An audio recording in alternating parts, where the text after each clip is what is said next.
OMG.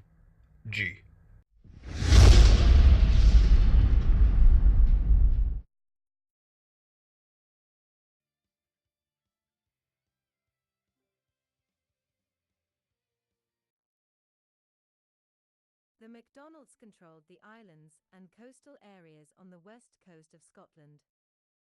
When the Knights Templar started persecution, in order to escape the various British fleets, they sailed a route that took them southern Scotland.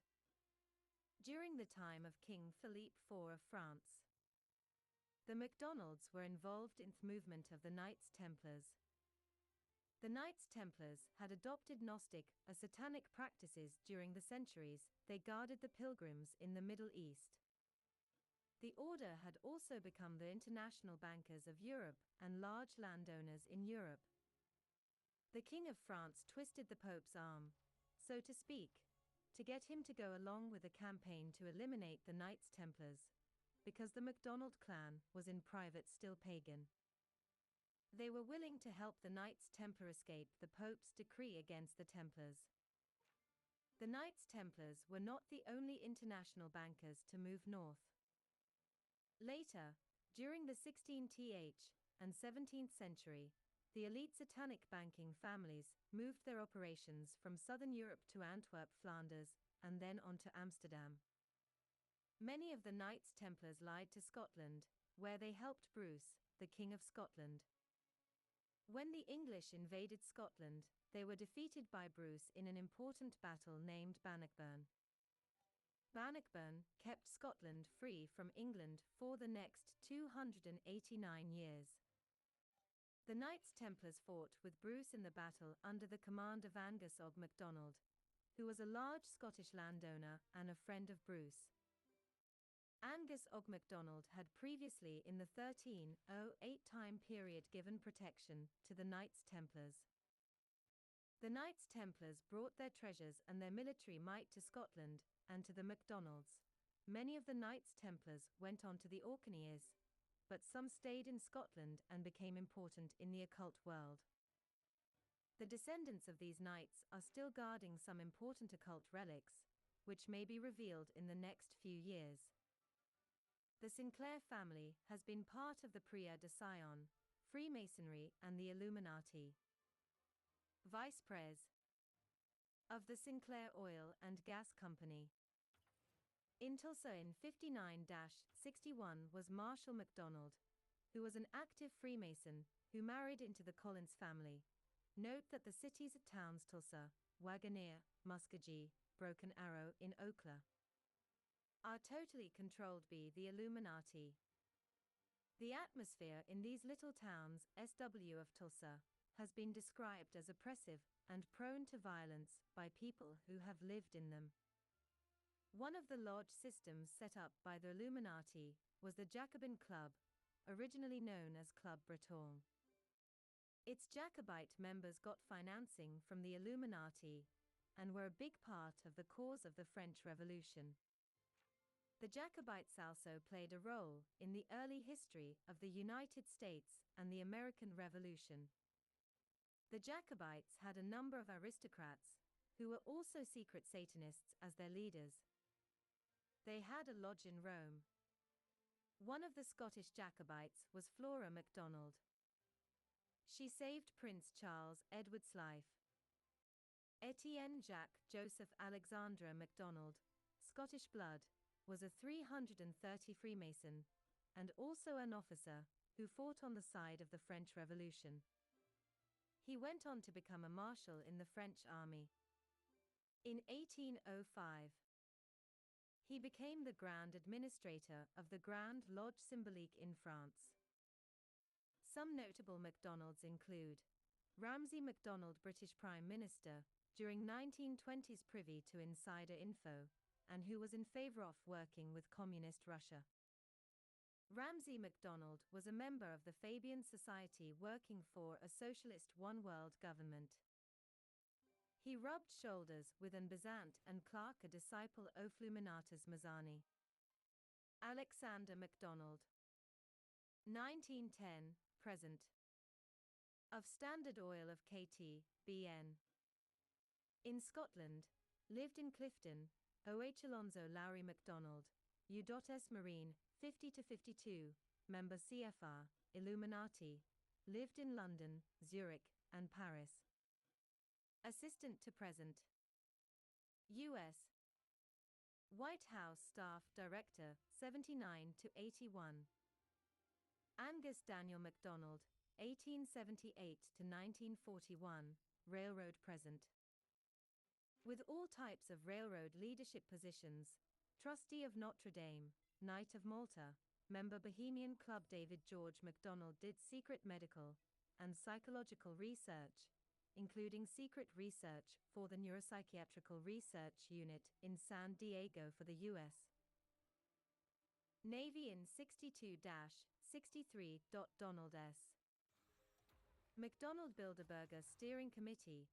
This is the select Illuminati group of men who actually run the Bilderbergers, Canadian Minister of Defense, Trilateral Commission, Canada's Institute of International Affairs, the equivalent of our CFR, and the director of the following: DuPont of Canada, the Elites Shell-Can Limited, McDonnell Douglas Corporation, etc.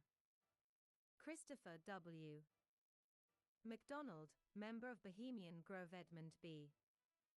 MacDonald, member of Bohemian Grove. Frank Bethune MacDonald, NASA scientist involved with sending Pioneer 10 and 11 to Jupiter. George G. MacDonald, member of Bohemian Grove. Graham L. MacDonald, member of Bohemian Grove. Dr. Gordon MacDonald, astrophysicist, who wrote that enhanced electrical oscillations in the Earth's atmosphere might be used to impair human brains. Harold D.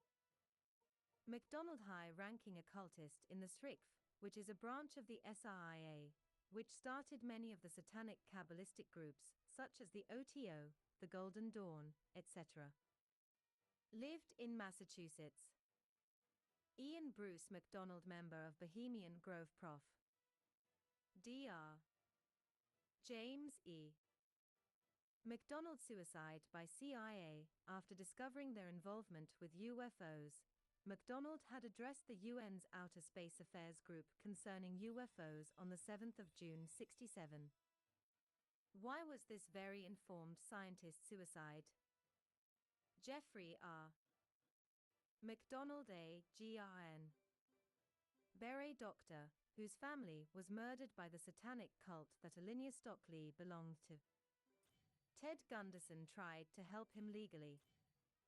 The murder was to hide a CIA, a satanic drug opera. Sir John A.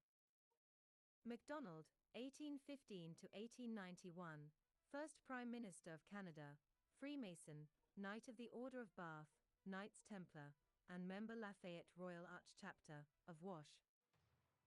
D.C. John Bartholomew MacDonald, 1844 to 1911, due to his father's connections with the corrupt Tammany Hall in New York, this railway engineer and railway executive was able to get important jobs.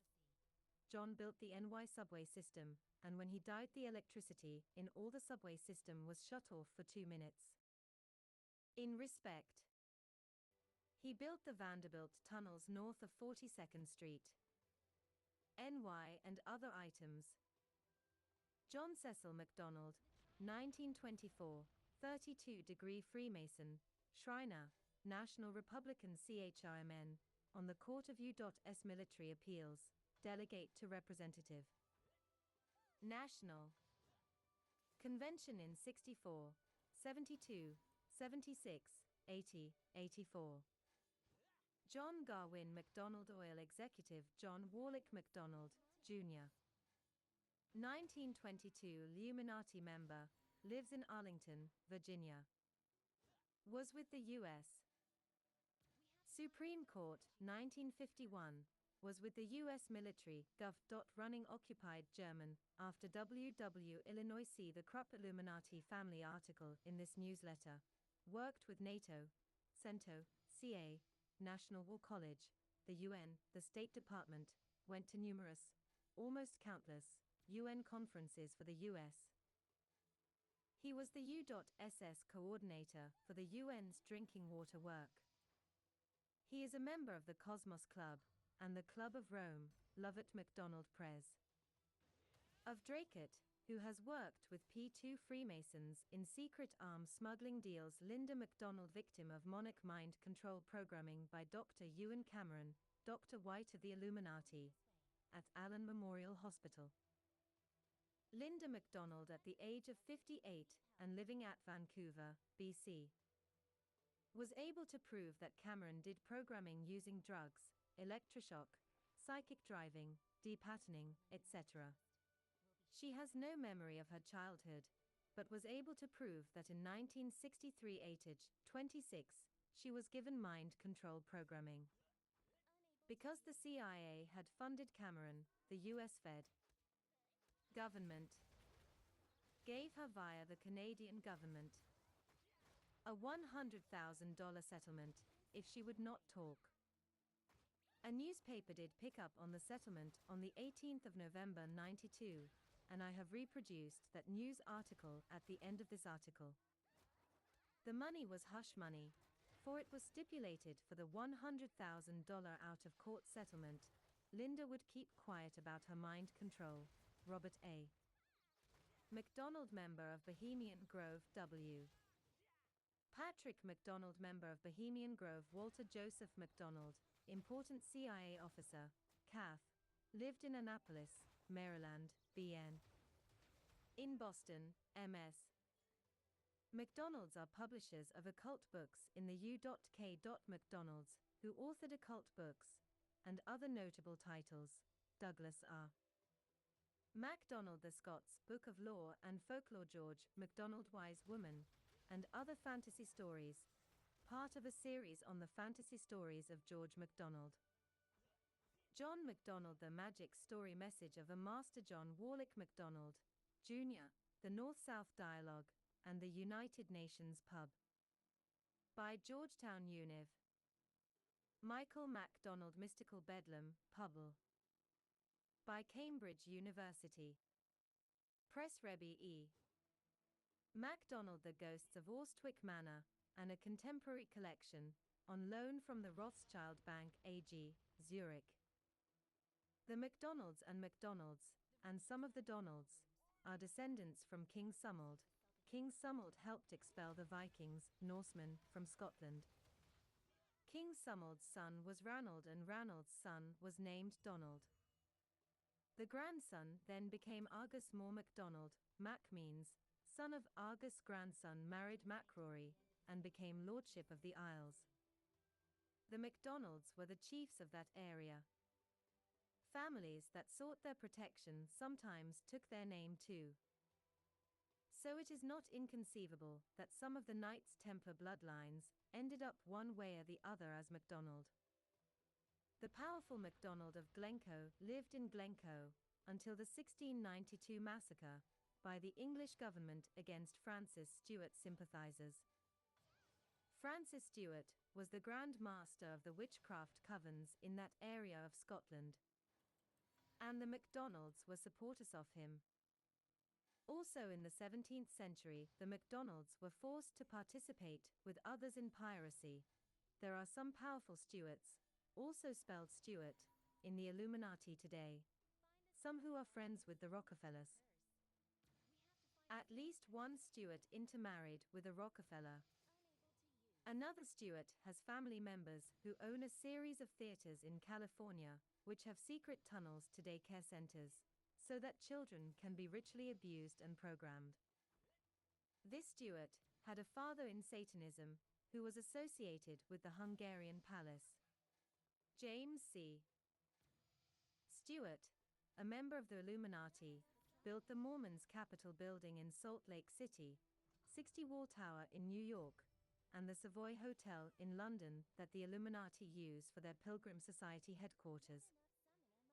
James Bolongetto, The Pilgrim Society. 2. Now that the reader knows this, he or she will understand why this author did a double-take when I ran across Stuart MacDonald, who was the director of Savoy Plaza Hotel in New York, a place frequented by the elite. Stuart MacDonald was president of Army War Shows in 42-43. See the article on the Van Dynes in this newsletter to understand the connections between the Army War Shows and the secret mind control ops done in w.w.ll under the auspices of the Illuminati. Stuart MacDonald was also the police commissioner in corrupt St. Louis, MO and the Fed. Housing administrator for Wash, D.C., as well as being an auto manufacturer. There is a Stuart who actually has a stronger claim to the throne of England than Queen Elizabeth. He is 11th in line Asa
president of Army War Shows in 42-43.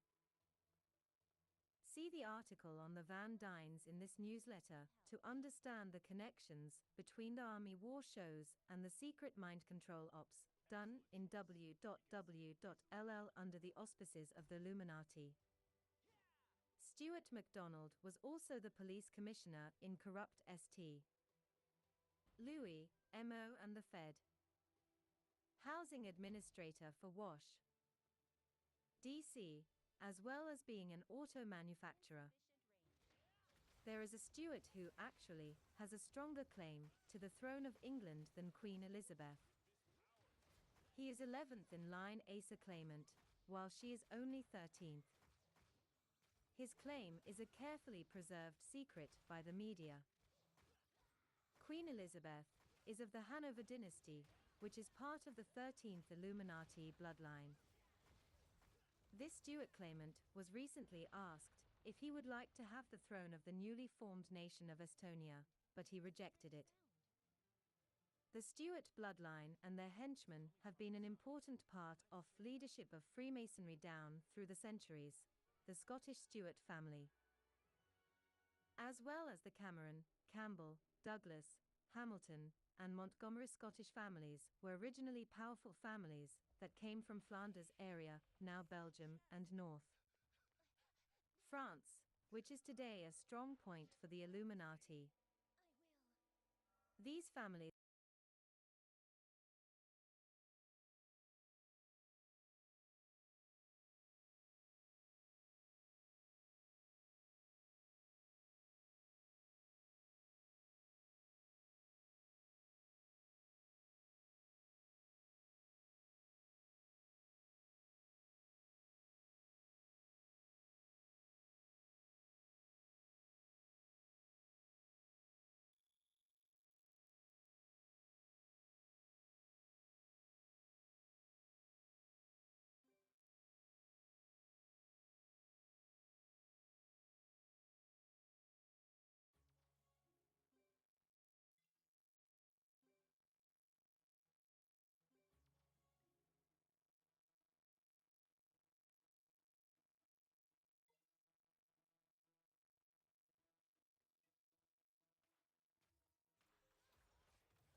These families emigrated to Scotland in the 12th century and were part of the strong occult bonds between Scotland and the Flanders area.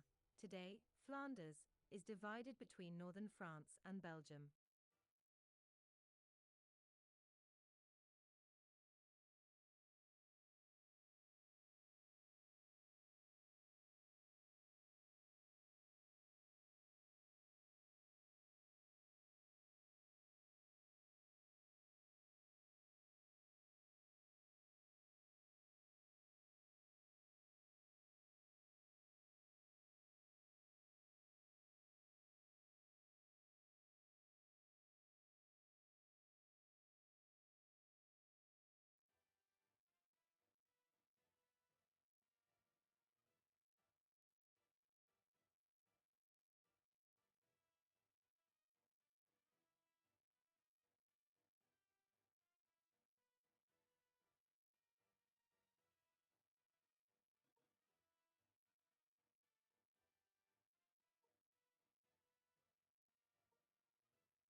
families emigrated to Scotland in the 12th century and were part of the strong occult bonds between Scotland and the Flanders area.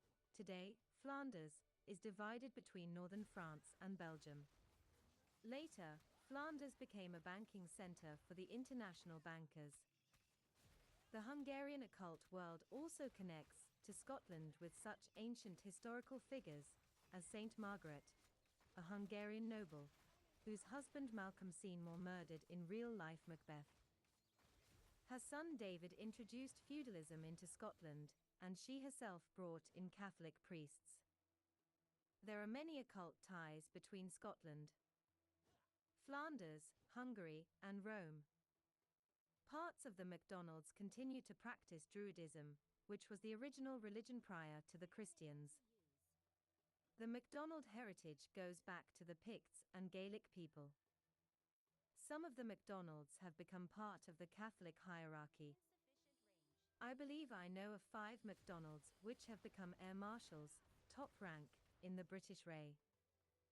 The names of these RAF Marshals are Sumrid Douglas MacDonald, Thomas Conchar MacDonald, Sir William MacDonald, Air Commander John C. MacDonald, and Major General John Frederick Matheson MacDonald.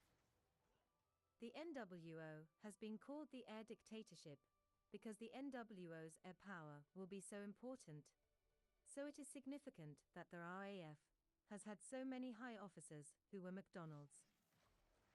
Just one example of the tie-ins, the British Minister of Aviation Roy Jenkins, 64 to 65, has been part of the Trilateral Commission.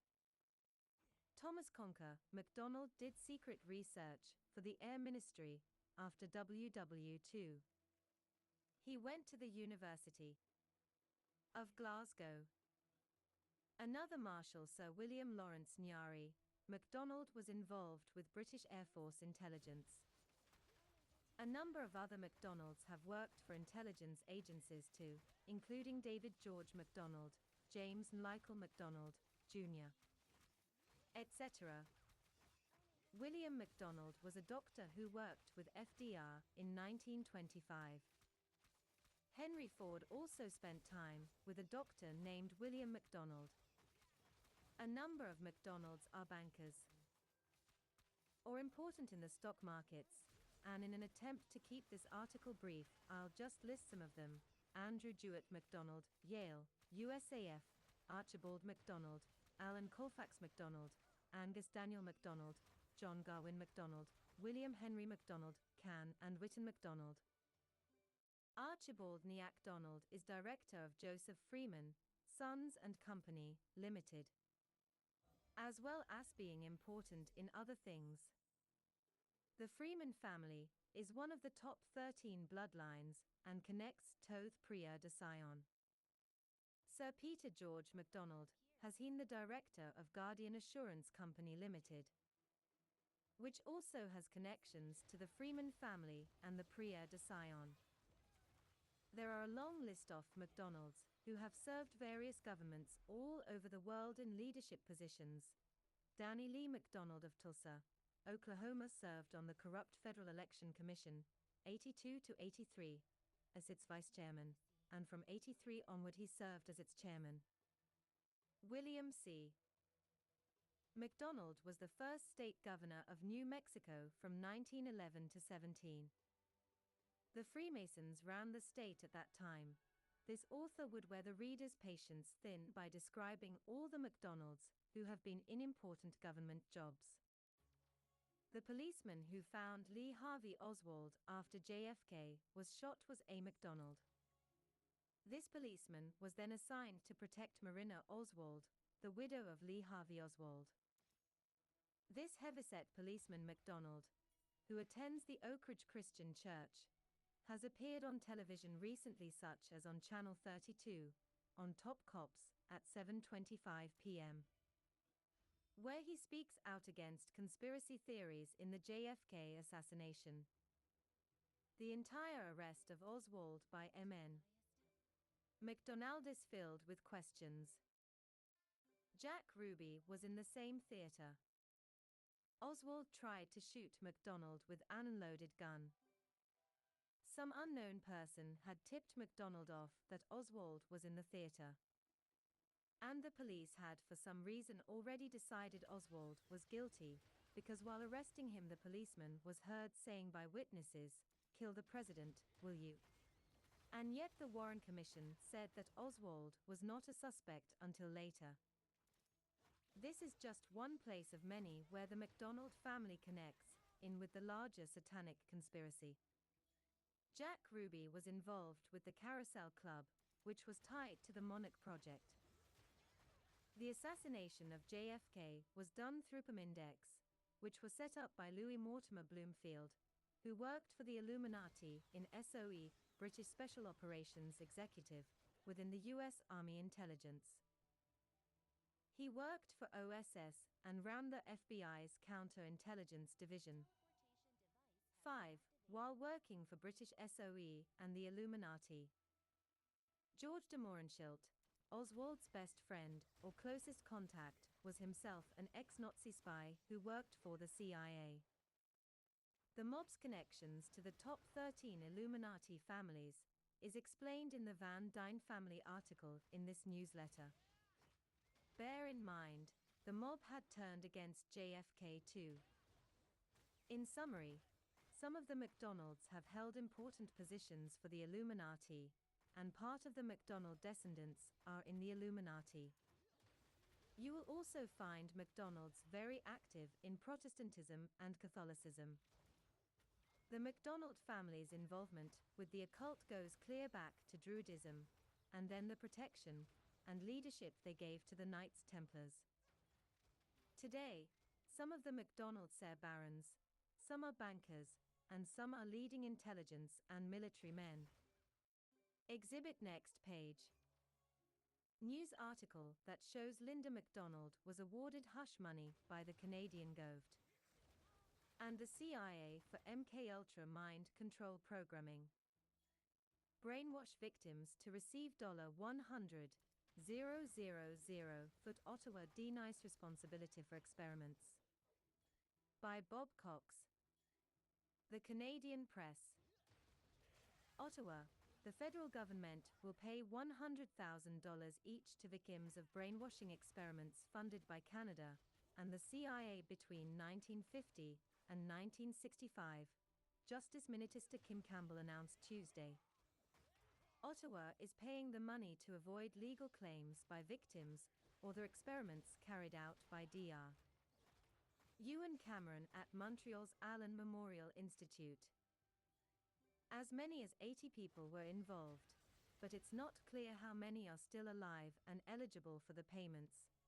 Campbell said the government still does not admit any legal liability or responsibility, but is paying the money on compassionate and humanitarian grounds.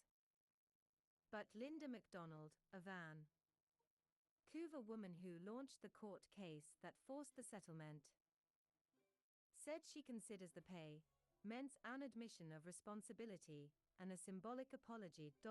My biggest concern has always been that the federal government acknowledge its responsibility in funding the experiments, so that we can hope that such abuse of patients' rights will never happen again in this country, she said. MacDonald, now 55, underwent depatterning at Allen Memorial in 1903.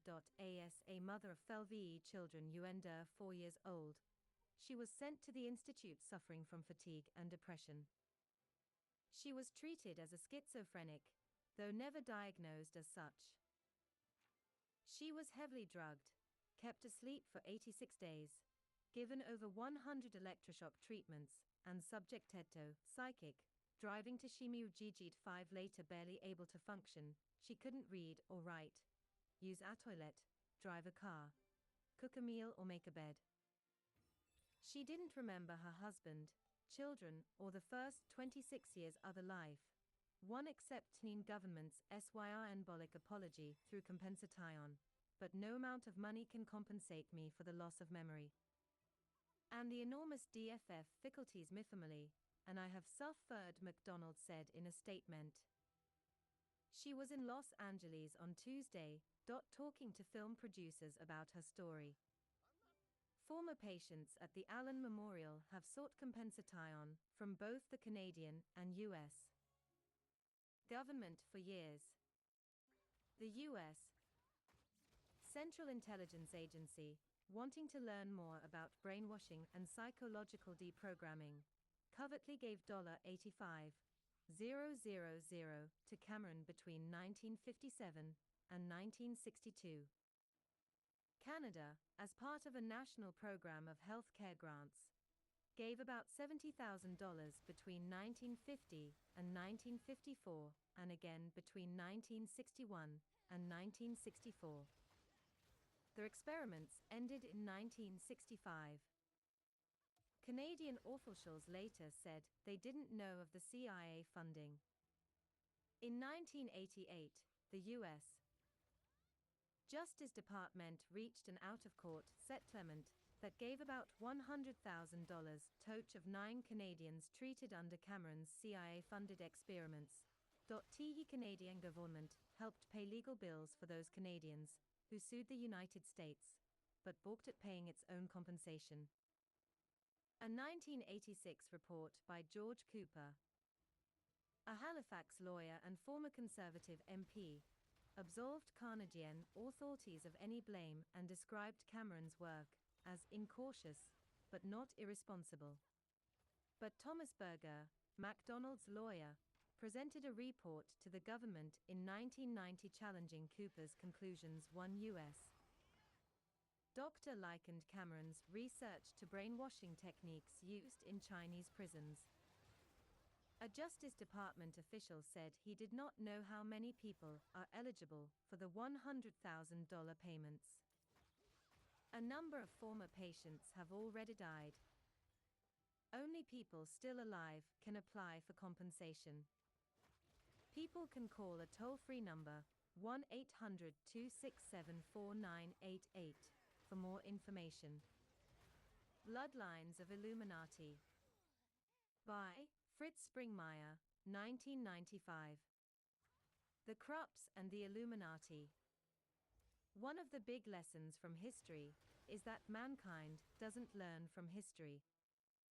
The history of the Krupp family, which is in the Illuminati, would provide the world with a loud and clear warning for today.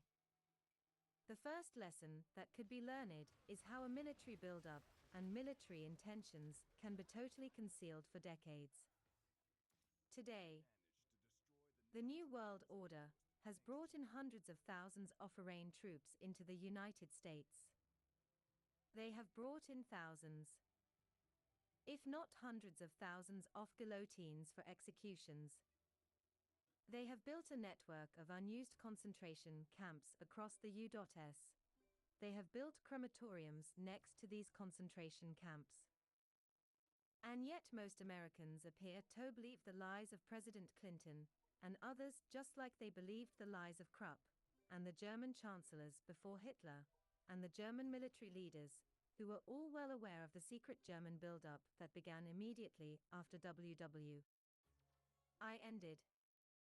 We are about to go into a new world order that will be worse than Hitler's New World Order. But the power behind the scenes is same dash.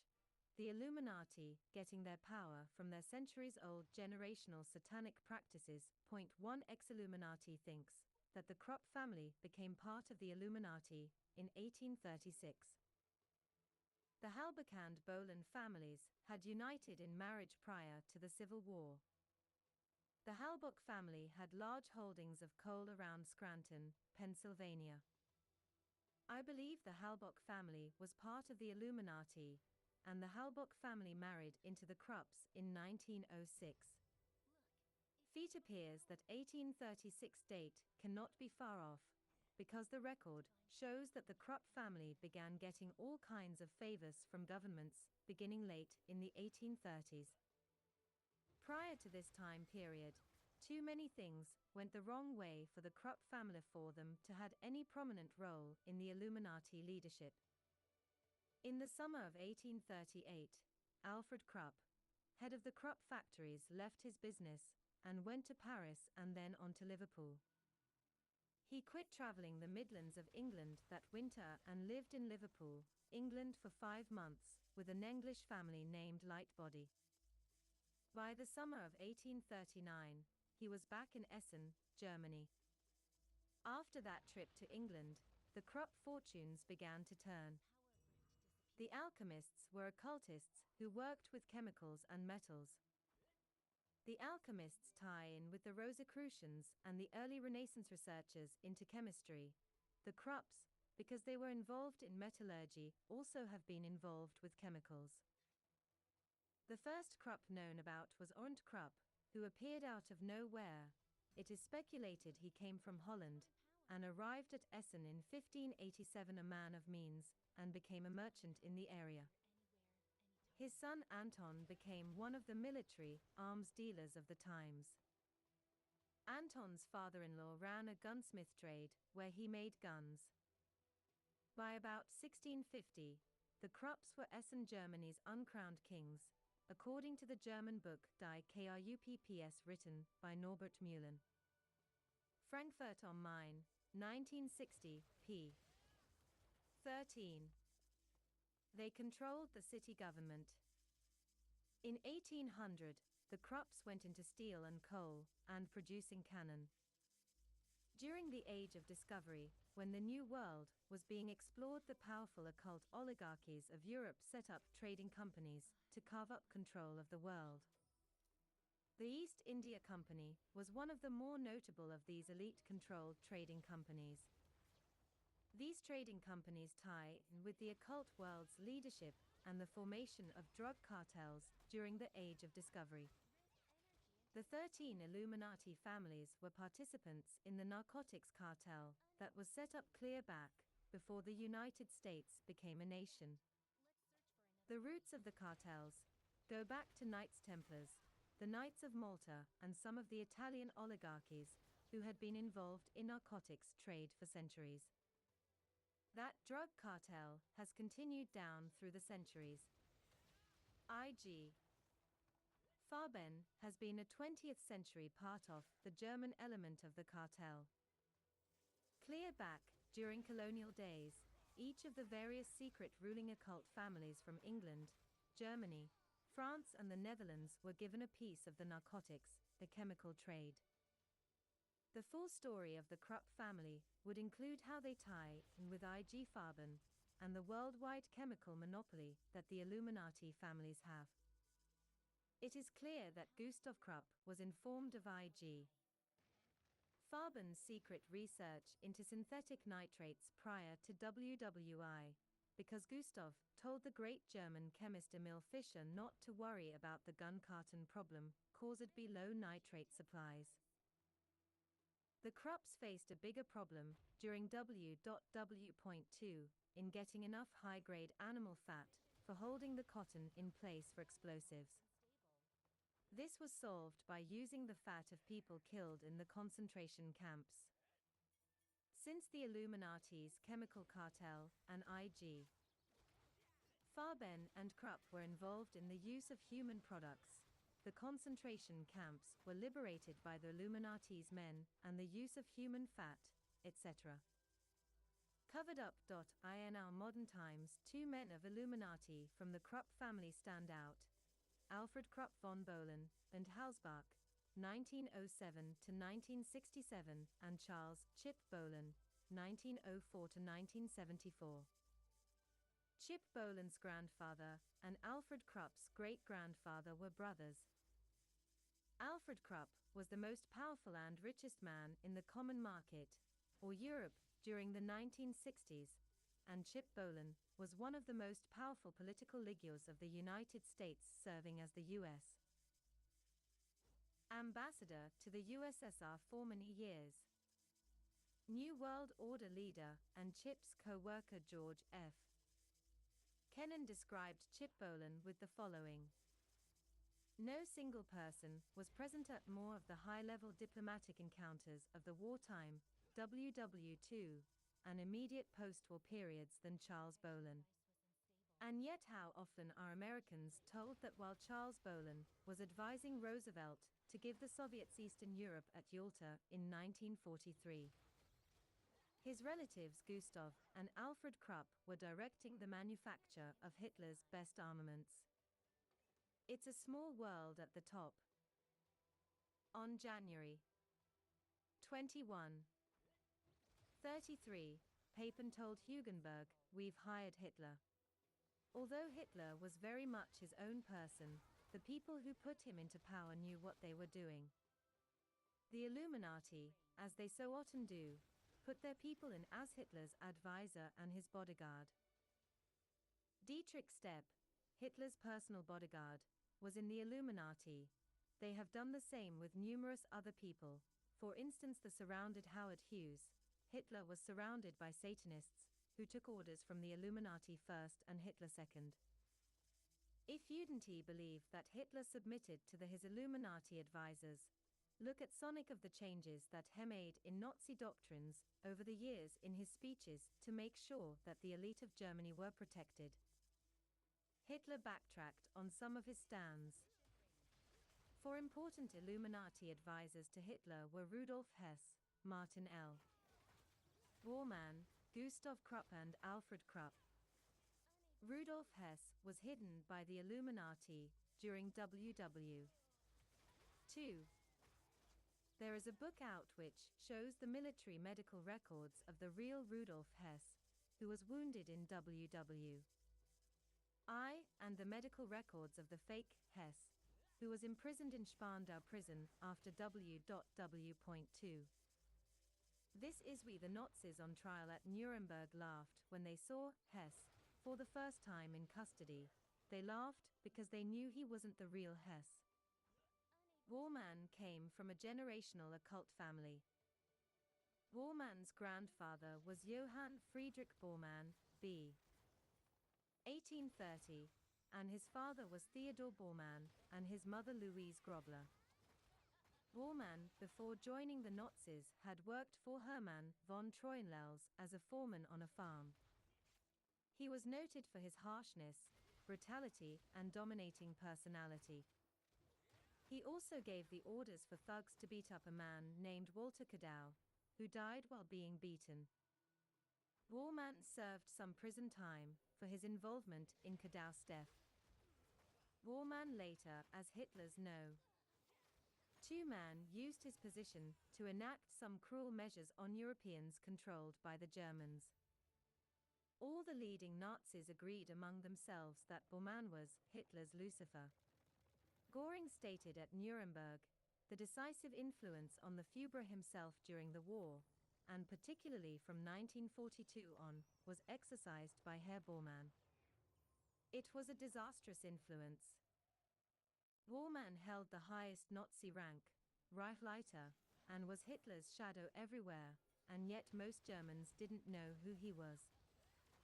When Hess disappeared early in WW.2, Bormann took his position. Gustav Krupp saved the Nazi Party in 1932. If it had not been for Gustav Krupp, Hitler would never have come to power. During 1932, the Nazi Party had offended many people and had lost greatly in the elections. Many of their big financial supporters had backed away, and it looked like the party was going to shrivel up and die. Dr. Goebbels of the Nazi Party wrote at this point in 1932, "We are all very discouraged, particularly in the face of the present danger that the entire party may collapse and all our work be in vain. We are now facing the decisive test." Soon after he wrote, "The financial situation in Berlin is hopeless. Nothing but debts and obligations." At this point, Gustav Krupp, through his momentous influence and big money, 100 million German marks, into saving the Nazi Party from their precarious position. Gustav Krupp was perhaps the most powerful industrialist in Germany, with perhaps the best steel factories in the world, and the weight of his help pulled the Nazi Party up on its feet, and to victory that year. When Krupp made his big financial contribution, Hitler assigned Bormann to keep track of all the money. From then on, Hitler's personal finances and some of the party's finances were totally controlled and oversaw by Martin Bormann, a member of the Illuminati. I say Gustav Krupp was perhaps the most powerful industrialist, only because I didn't know anyone who knows how big Gustav Krupp was financially. Gustav Krupp was the sole owner, that is the sole proprietor of all his companies. There were no shareholders. Gustav Krupp owned a vast array of corporations and companies and properties all over the world. No one knows how much he owned, but he owned enough that his son, who was the sole inheritor of all the Krupp fortune, was able to have his factories totally destroyed by the Allies in WW II, and then quickly rebuild by using money derived from foreign, non-German, holdings all over the world. But was Hitler the person who led Germany to rearm and enter into WW.2? Gustav Krupp began secretly rearming Germany immediately after WWI in preparation for the next World War. The documentation that Krupp began planning and secretly rebuilding German armaments in preparation for WW II immediately after WW I is incontrovertible. I suggest that doubters read William Manchester's massive book The Arms of Krupp, 1587 to 1968. The German government cooperated. Agreements were reached with the Soviets soon after WW ended to help the Germans secretly get around the strict requirements of the Versailles Treaty, which greatly restricted Germany in many ways to prevent it from becoming a military power. On May 11, 1921, Chancellor Wirth, the leader of the German government, signed the Versailles Treaty pledging disarmament. At the very same time, he was fully cooperating with the Krupps and the military to rearm Germany secretly. Wirth was very adept at intrigue, and Krupp carried out international intrigue all over the world to pull off their secret military build-up. Today, the Illuminati are doing the very same thing. More about this shortly. When Hitler came to power, Gustav Krupp billed the Nazi government 300 million for having secretly built up the German war machine during the 1920s, and the Nazis paid it to Krupp. Later in 1943, during WW II, when Gustav and Bertha wanted to hand their entire empire over to their first son Alfred, Alfred personally went to Hitler's secret underground hideout in East Prussia to get Hitler to personally make an exception to the German law that forbid passing everything in an inheritance to only one child. Hitler greeted Alfred with a great welcome and then let him talk to Martin Bormann. Remember, Bormann, a very brutal man, was part of the Illuminati. Alfred and Bormann talked, and then Bormann directed Hans Lammers, the Nazi constitutional oracle, to secretly proclaim the firm of Fried. Krupp, a family enterprise for 132 years, deserves the highest recognition for its incomparable performances in boosting the military power of Germany. Therefore, it is my wish that the enterprise be preserved as a family property. At the Nuremberg trials, Gustav was one of the Nazis at the top of the list of criminals to be tried, and Alfred was mistakenly not put on it until later. Gustav was declared unfit health-wise for trial, and Alfred was given very lenient treatment. Other Nazis put on trial were sentenced to death with less evidence and less crimes than Alfred. When the war ended, Old Man Gustav was at Blumenbach Castle, which is located at a remote site in the Austrian Alps. The American officer who captured the castle was Chip Boland's brother-in-law, Colonel Charles W. Thayer, in other words a relative to Gustav Krupp, who made sure the American troops did not loot the castle. This is a very strange coincidence, that of the millions of Allied troops, a relative of the Krupps is the one to capture Gustav Krupp's castle. Colonel Thayer knew what Blumenbach Castle was all about before he took off with his men to find it. The four-storied ivy-covered castle has a pink granite driveway and a beautiful and luxurious interior. Even if a visitor gets to the main gate, which is remote enough, there is still a long trip to the castle.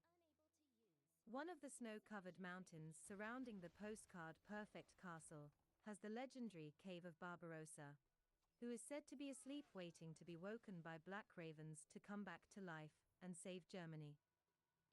The Illuminati's controlled media portrayed Gustav's son Alfred as a victim of the Nuremberg trials, even though mountains of documents prove that he was more of a war criminal than Adolf Hitler.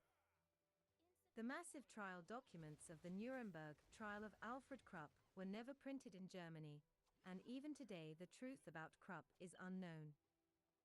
History was rewritten by the controlled presses to make Alfred Krupp out to be the victim of Nazism, rather than to tell the truth about how he ran the Krupp Empire beginning in 1943. Anne was actively involved in the rape and pillage of many nations, and actively involved in the torture of countless slave laborers who came from nations all over the world. Anybody the Nazis found to arrest. The slaves who worked for Krupp were not even slaves. Hitler had made a law that slaves were to be fed so much per day according to how hard the work was that they had to do. Krupp's slaves were starved to death while being forced to do hard labor. There was an acute shortage of slaves to work and drastic needs for tanks, ships, artillery, subs and other Krupp-produced weapons. So there was no logical reason for Krupp's personal factory guards to starve and beat slaves to death on a regular manner. The horrendous abuse that the slaves received actually often prevented the Krupp factories from being successful in their production goals. Slaves are generally fed and taken care of so they can work. But Krupp's slaves were not even given the basics that a slave gets. They were less than slaves. Or as one slave who worked for Krupp said, that as Krupp's slaves they didn't even have the status of slave, but were like pieces of sandpaper, to be used and discarded. Krupp's slaves were the worst treated in Germany and frequently failed to achieve the production that was wanted due to the total dehumanization and horrible abuse systematically heaped upon them. Slaves were tortured in the basement of Krupp's Hauptverwaltungsgebäude, the executive corporation office building in Essen. Unimpeachable witnesses declared that some of the most revolting torture of slaves occurred within earshot of Alfred Krupp's office. The secretaries who worked with Krupp could hear the screams of people being tortured, and there is no doubt if they could hear them, Alfred could too, but he always ignored the screams with a stone-like face, as he did later in satanic rituals. One Illuminati survivor remembers Alfred's distinctive face. Later John J. McCloy, head of the Council of Foreign Relations and a member of the Illuminati, was given the job of High Commissioner over occupied Germany. He overturned the Nuremberg trial decisions, stepping out of line with legalities, and freed Alfred Krupp from prison and exonerated him of war guilt. The trial of Alfred Krupp's W.W.2 war crimes had taken 5 years, and took 330,000 pages of court transcripts. All that work was swept aside by John J. McCloy, a generational Satanist himself like Alfred.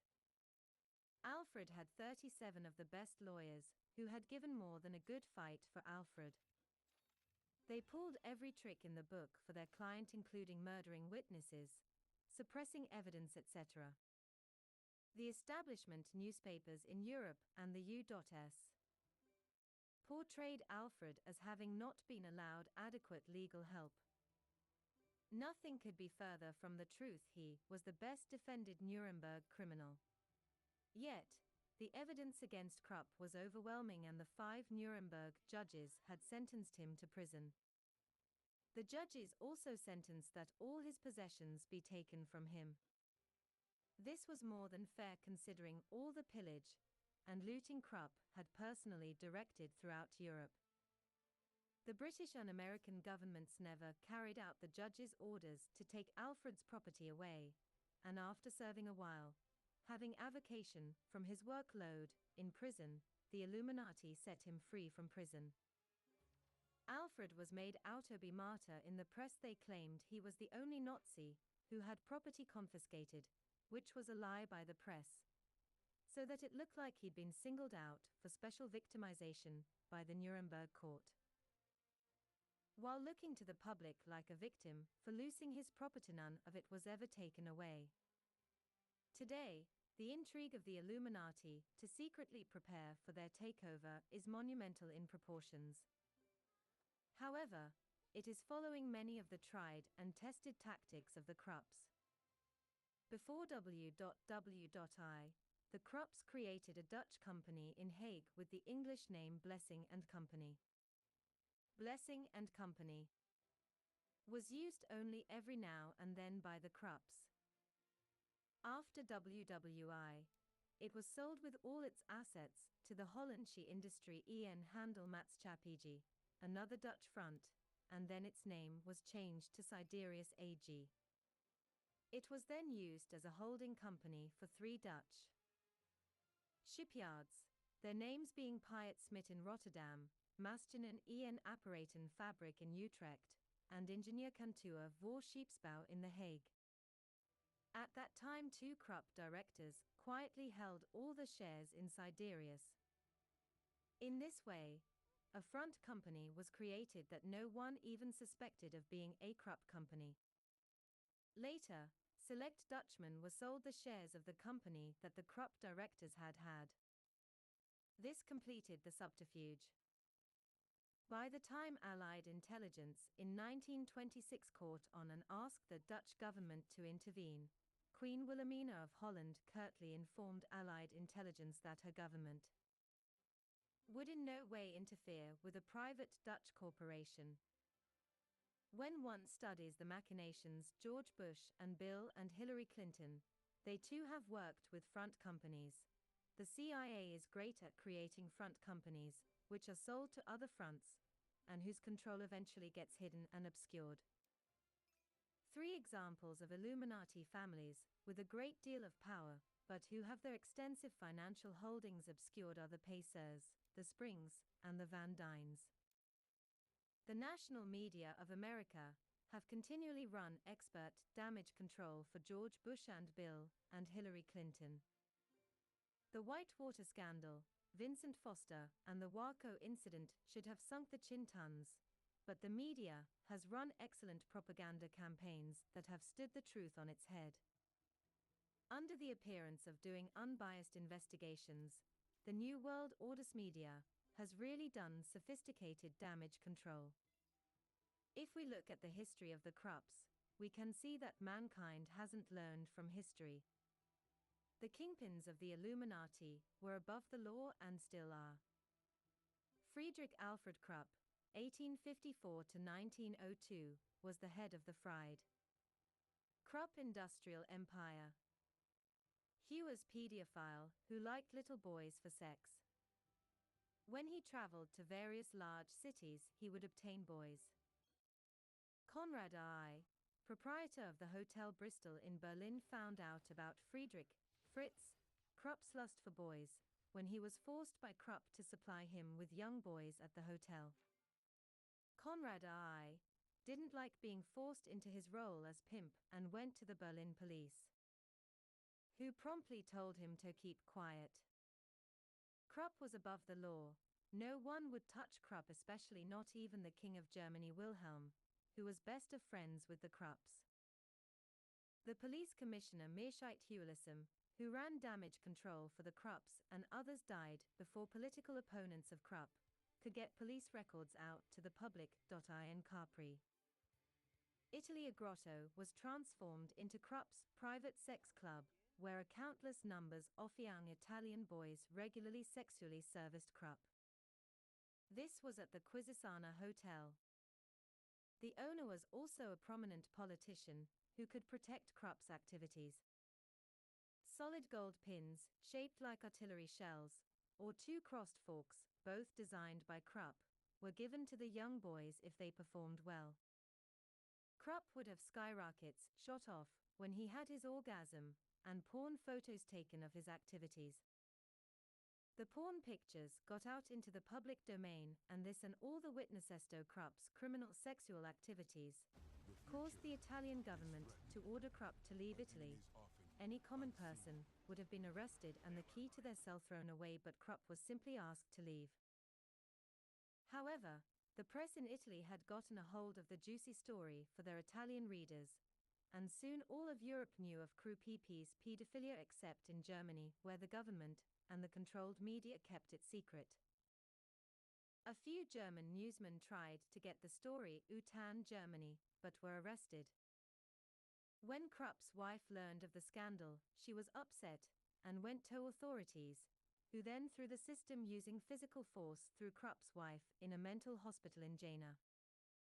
However, throwing Krupp's wife Margaretha into a mental hospital wasn't going to put a cape in the scandal. And suing the newsman wasn't going to work, and trying to run a cover-up as big and violent as the JFK assassination cover-up was started, but it was obvious that it would have to be such a large and violent cover-up that it would be difficult to pull off. In the view of all these difficulties, on November 21 or 22, 1902, Friedrich Fritz Krupp committed suicide. The suicide was covered up, and his body was put in a concealed casket, and in direct disobedience to the law there was no autopsy even though the law required it. Nobody, even Friedrich Krupp's close relatives, were allowed to see the body. After 3 days, Germany had a great ceremony involving the king. Great words were said about Krupp, and then Krupp was laid to rest in a guarded cemetery. Now that it is no longer important, the facts of what happened can be studied, but the case of Friedrich A. Krupp's improprieties and the resulting scandal show clearly that powerful men are above the law. Any exposure of their activities can be covered up, and even suicides can be covered up. Now historians will tell the truth, when it is no longer political correct to lie. How long will it take for the truth to come out about George Bush being a pedophile, or about Bill and Hillary's cocaine running, or 1,001 other criminal activities these Illuminati men have engaged in? The Supreme Council of the 330 of Southern Rite of Freemasonry had pictures of George Bush in their New Age magazine holding children in his lap. For those of us who know that he is a pedophile, the picture showing him as a fatherly Jesus-type figure who children love is sickening. Will we learn from the past, or will we continue to repeat it and its atrocities? Even today, in Germany, the Krupp name is above reproach. The truth is not being told. The Krupps have had too much power over the German media for the German mass media to ever say the genuine negative truth about the Krupps. During WW II, the Krupps took tens of thousands of Jews and other people and used them as slave labor. A concentration camp at Buschmannhof, Germany was created for the babies of Krupps slave labor. The babies who were sent to this concentration camp would then die of starvation and disease. The slaves of the Krupps during WW II were tortured in small boxes, whipped, etc. etc. However, the politically correct line today in Germany is that the Krupps were made to do this by the Nazis, and that politically correct line is a fabricated lie. Because numerous documents show that the Krupps went to the Nazi government and begged for slaves to work in their factories, and that the Krupps intentionally set up extremely harsh working conditions for their slaves. In fact, letters exist that show the Krupps couldn't get enough supply of torture weapons to use on their slaves. But then the workers for Krupp have always worked under serf conditions. A visitor to a Krupp factory said, "For all practical purposes, the people of Essen are body and soul the property of the Krupps." At times the Krupps have been viewed as god figures by some of their workers. Are we going to learn from history? Today, the public is buying the system's propaganda to make inmates work under boot camp conditions.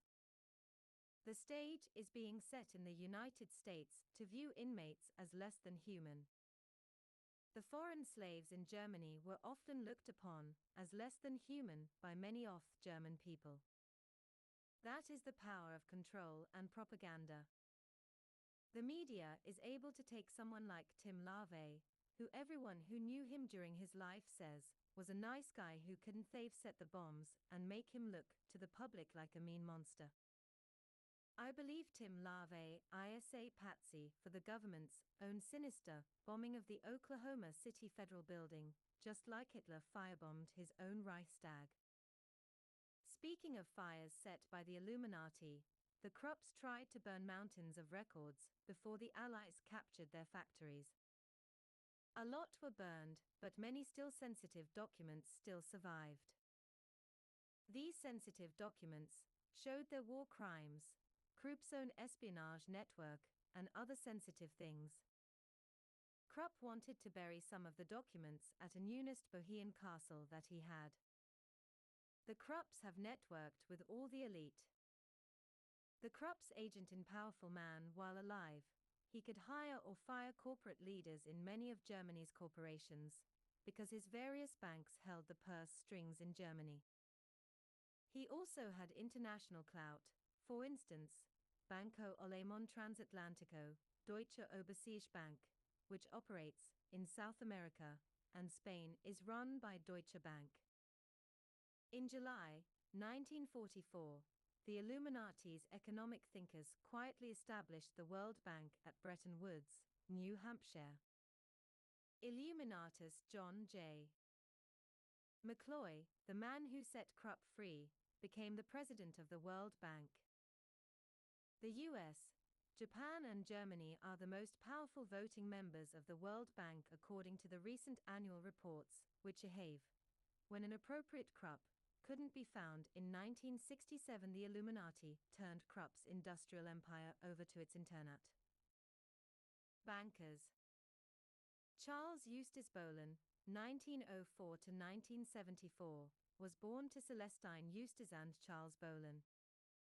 His father Charles Bohemian was a wealthy man, and his mother's family had also been prominent.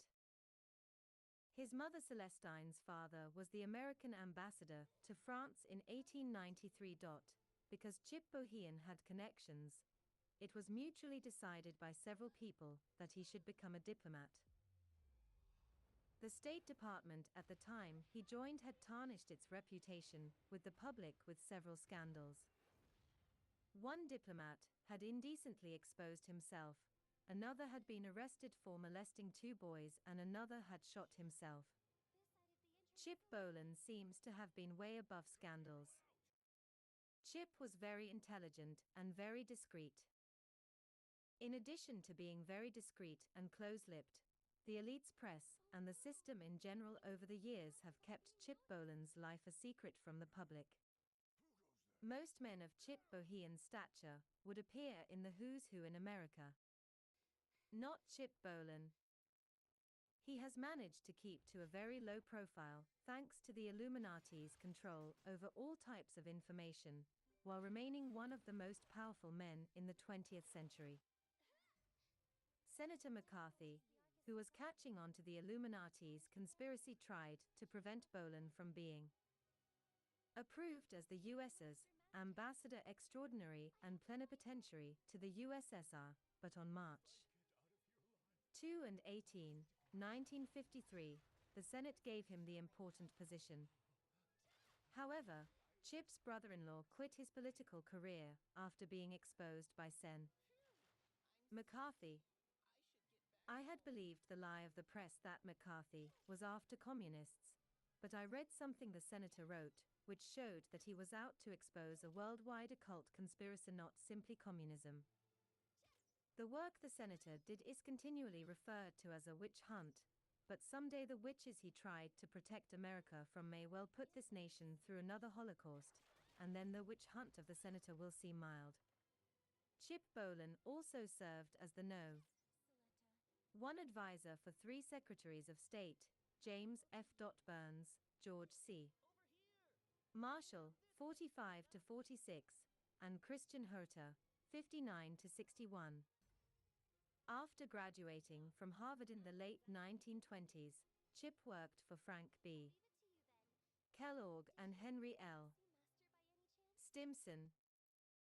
The U.S. State Department trained Chip to speak Russian several years before the U.S. had diplomatic ties with Russia. When the U.S. put in an embassy in Moscow in 1934, Chip helped open the first American embassy in Communist Russia. The American diplomats stayed at the Savoy Hotel in Moscow. The Savoy Hotel in London has been used as an important Illuminati building. Chip stayed in Communist USSR until 1940, when the U.S. government moved him to Tokyo to helping Japan. According to Chip, he and others were not surprised that Pearl Harbor took place, because there were strong indications that it was going to happen. See Chip's book Witness to History, pp. 110-112. His book was edited by a fellow Illuminatus Phelps. After the attack on Pearl Harbor, Chip was placed under arrest by the Japanese. Then on June 20, 1942, Chip, Keith Mayer's head of Standard Oil in Tokyo, and some other Americans were put on board the Osama Maru and returned to the United States via Portuguese East Africa. Chip Bolin interpreted for Averell Harriman when Harriman met the Russians for talks. Chip Bolin did the interpreting and some advising of the president when Roosevelt had his meetings with Stalin. Averell Harriman, a member of the Illuminati, liked Chip and the work he did. If one looks at photographs of the Yalta and the Tehran meetings between Stalin, Churchill and Roosevelt, you will see Chip Bolin in the background. Chip was also at the Potsdam Conference between Truman and Stalin. He was also in San Francisco as a participant who helped create the United Nations in 1945. It was Bolin and others who actually wrote out the Marshall Plan and then requested that Secretary of State George Marshall spell it out in a speech at Harvard. It would take a long article to cover all the big meetings that Bohean participated in. Needless to say, he attended more big meetings involving global politics than any other American. When Chip became the American ambassador to the USSR, the Russians trusted Chip enough to stop their practice of having agents always follow the American ambassador. Chip's predecessors as ambassadors had been George F. Kennan and Llewellyn E. Thompson. They had always been followed by Russian agents. But things changed for Chip. By the way, both Kennan and D. Nichison both were close friends with Chip. Chip was noted for his intelligence and candor by his colleagues, but the establishment has kept the full story about him very much under wraps. Perhaps only people like the CIA and intelligence personnel know the full story. For as powerful as Chip Bolin was, he has been relegated to being in the shadows. When we look at the photos of the Great Summit meetings, Chip can be seen behind Stalin, Churchill and the American presidents. Francis Hermann Bolin, 1808-1942, was a famous lawyer, politician and a teacher at Harvard from 1925-28. This is just one more of the famous Bolins. This author waited until there was verification from independent ex-Illuminati sources that Alfred Krupp, his full name includes the title von Bolin und Halsbach, had been a member of the Illuminati. There is no doubt that Chip Bolin was part of the Illuminati. As previously mentioned, one of the Illuminati survivors I have worked with was alive during W.W.2 and has memories of how the Russians, Germans, and Americans in the Illuminati kept working together even during WW.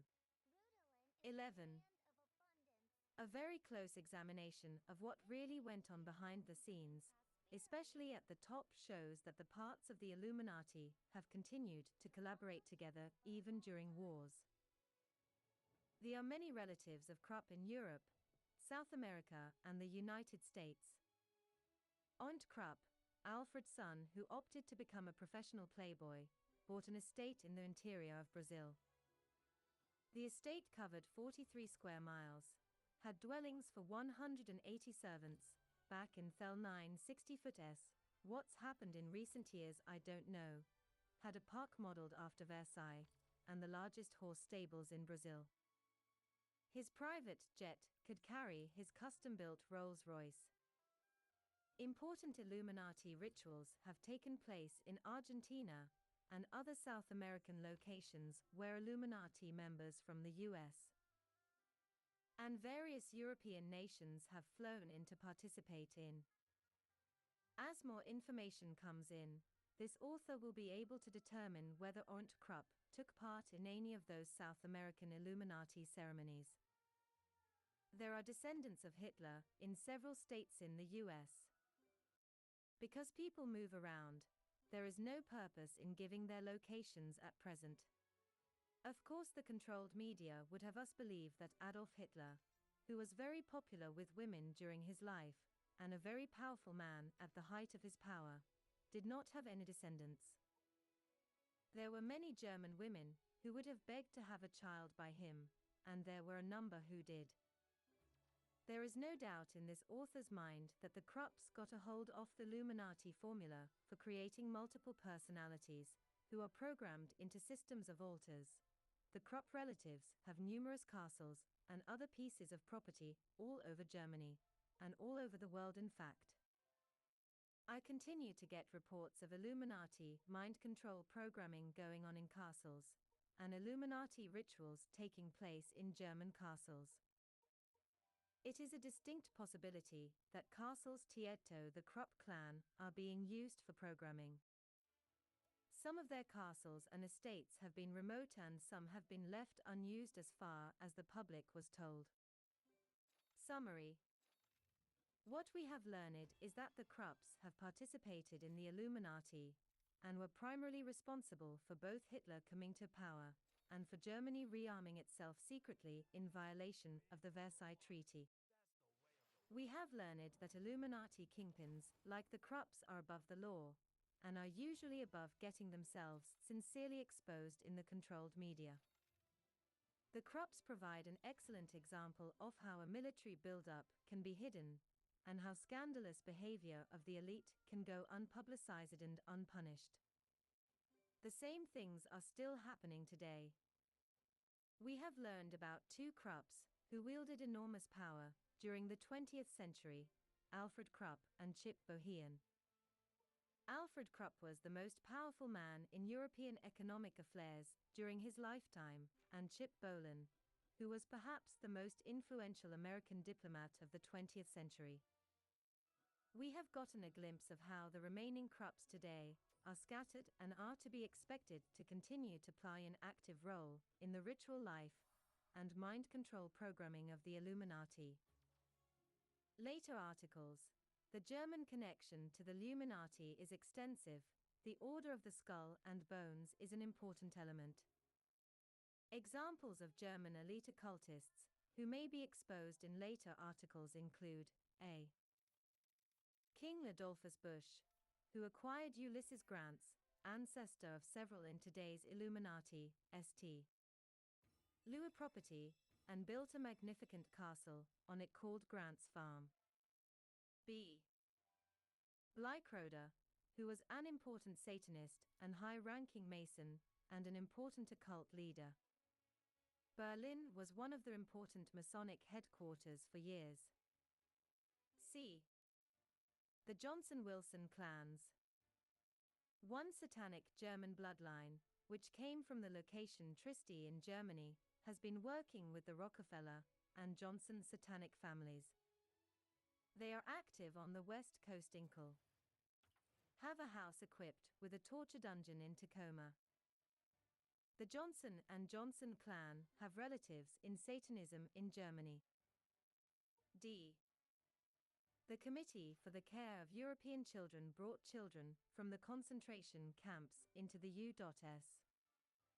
At least some of these children had already received Nazi trauma-based mind control and were placed into occult families. The German connection to the Illuminati needs further coverage in this newsletter. Suggested reading for more information: Manchester, William. The Arms of Krupp, 1587 to 1968. Boston, Little.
activated.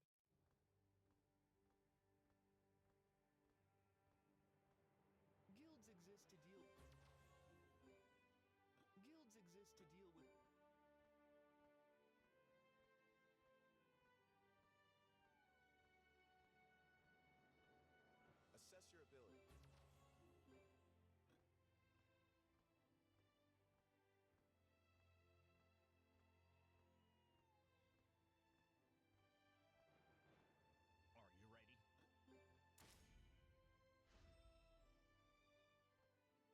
assess your ability.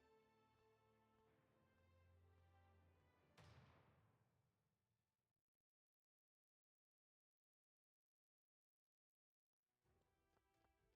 Trust me on this. Unable An to assassin's use. blade remains invisible. Prepare yourself.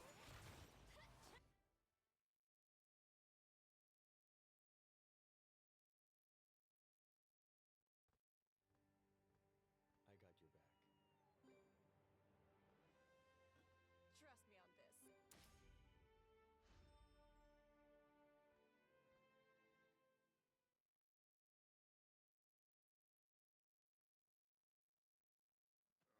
Pesca, located north of Rawhill, is the land where Galagon settled. After the war, We should add desert. Gosh, it's hot. Careful.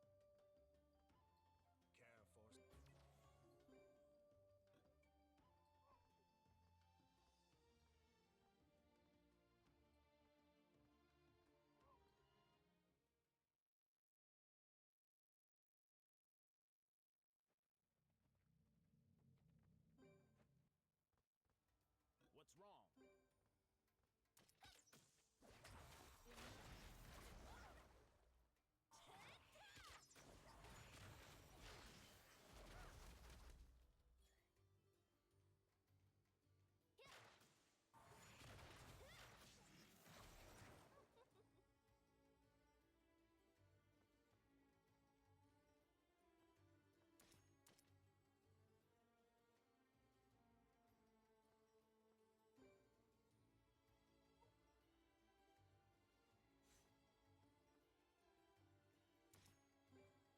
Don't underestimate.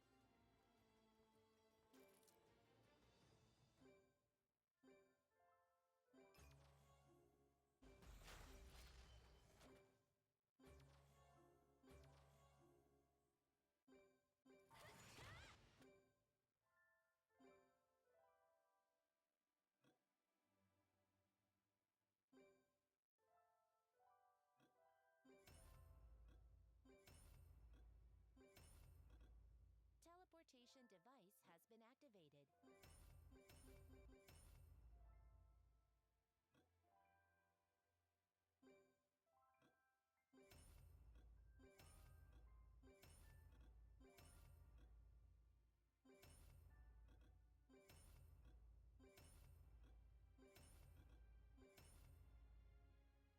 We should add desert training. Gosh, it's hot.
stick to the plan.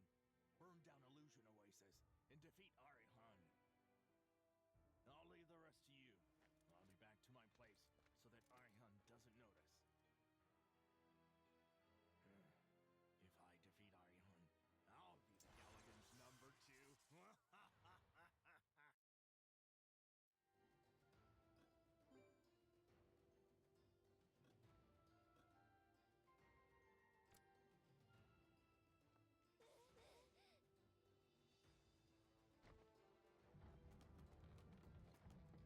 Gallagher's number 2. I've heard that the troubles of the desert have driven into the cave, the ghosts of the desert. Desert ghosts become afraid and docile when you approach them before they get angry. You'll see the effect once you get close to the range.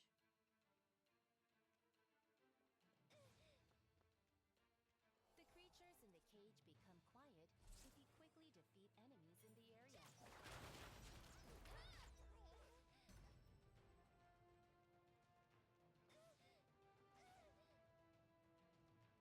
Watch out for bombs. Ghosts won't wait if they're stimulated aggressively.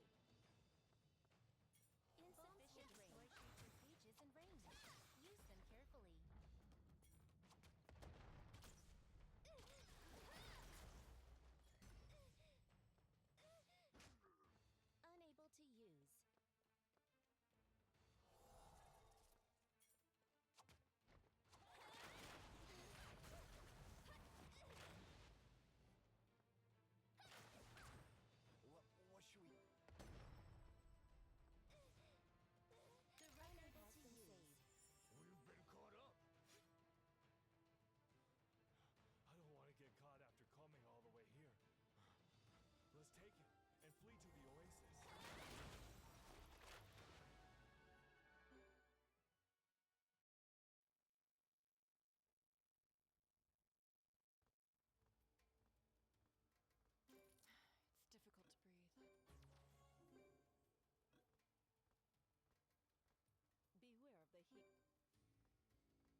nature of...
Learn to be more...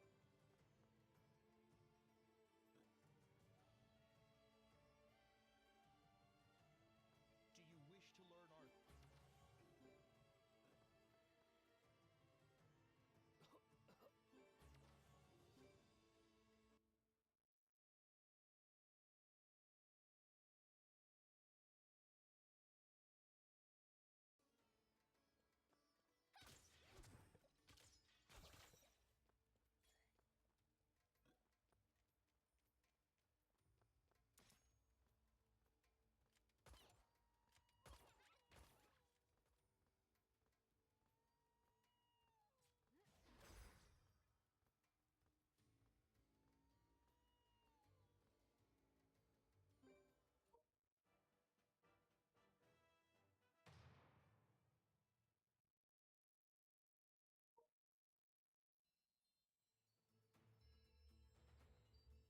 You're from the fairy tales of Galagos, the undying sealed in the last fly. I've heard stories that one must solve a puzzle when they meet you.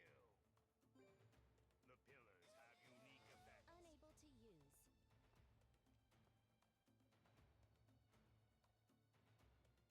The mark above the pillar means that it summons creatures. The effect of the pillar will now activate. The creatures are coming. Get ready.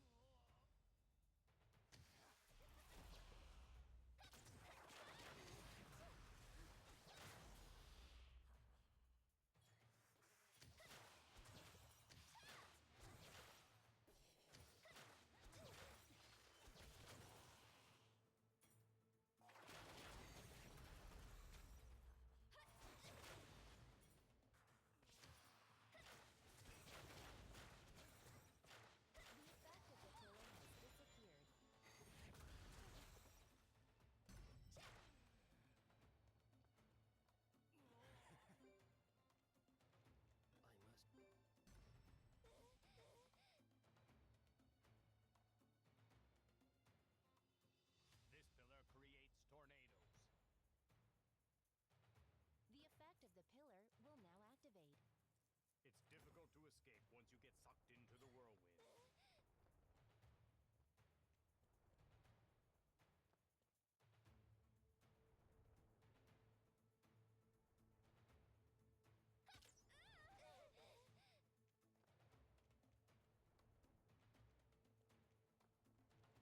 The effect of the pillar has disappeared.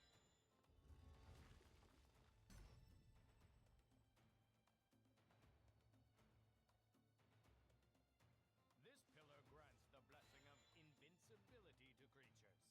The effect of the pillar will now activate. Invincible skill activates periodically.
Destroy the bridge if you have to.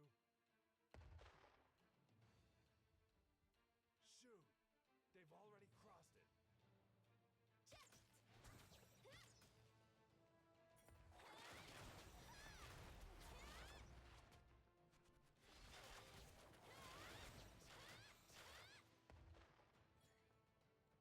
You useless fool! Fire more!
OMG.